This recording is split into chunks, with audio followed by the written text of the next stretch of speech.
Energy మీద focus పెట్టాం.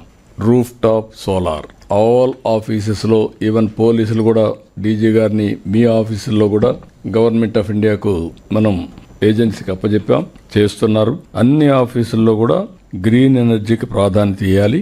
అదే మరి మేము రాయలసీమలో ఆంధ్రప్రదేశ్ కొన్ని అడ్వాంటేజెస్ ఉన్నాయి. రాయలసీమ మొత్తం సోలార్, విండ్, పంప్డ్ ఎనర్జీ వచ్చే అవకాశం ఉంది. ఇది ఉపయోగించుకొని ఆల్ వెహికల్స్, ఎలక్ట్రికల్ వెహికల్స్ పోవాల్సిన అవసరం ఉంది.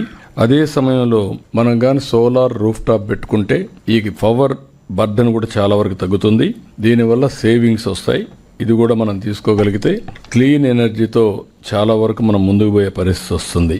ఇదే సమయంలో సర్క్యులర్ ఎకానమీకి ప్రాధాన్యత ఇచ్చాం. పోలీసు వ్యవస్థ కూడా మిమ్మల్ని కోరుతున్నా, ఇందులో మీరు కూడా భాగస్వాములు కావాలి.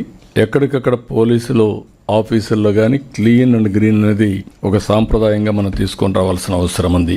ఇంకొక పక్కన రోడ్లు కానీ, లాజిస్టిక్స్ కానీ, హైవేలు, రైల్వే లైన్స్, పోర్ట్స్, హార్బర్స్, విమానాశ్రయాలు ఇవన్నీ కూడా పెద్ద ఎత్తున ఇచ్చేసి లాజిస్టిక్స్ కాస్ట్ తగ్గించడానికి ముందుకు పోతున్నాం.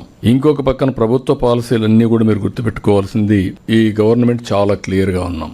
డెవలప్మెంట్, వెల్ఫేర్, ఈ రెండు జరగాలంటే సుపరిపాలన. ఈ మూడు బ్యాలెన్స్ చేసుకొని నిన్నంతా కూడా మీరు చూస్తే ఫస్ట్ జిఎస్టిపి డిస్కస్ చేశాం, ఇమ్మీడియట్ గా వెల్ఫేర్ గురించి మాట్లాడాం. వెల్ఫేర్ సీమ్లెస్ గా లాస్ట్ మైల్ కి కంపల్సరీగా చేరే పరిస్థితి రావాలి. అది ఎప్పటికప్పుడు టెక్నాలజీ చాలా వరకు హ్యాండీగా ఉపయోగపడుతుంది. దీన్ని కూడా మీరు ఎక్కడికక్కడ కలెక్టర్స్ కానీ, ఎస్పీస్ కానీ ఈవీలో కూడా ముందుకు పోవాల్సిన అవసరం ఉంది.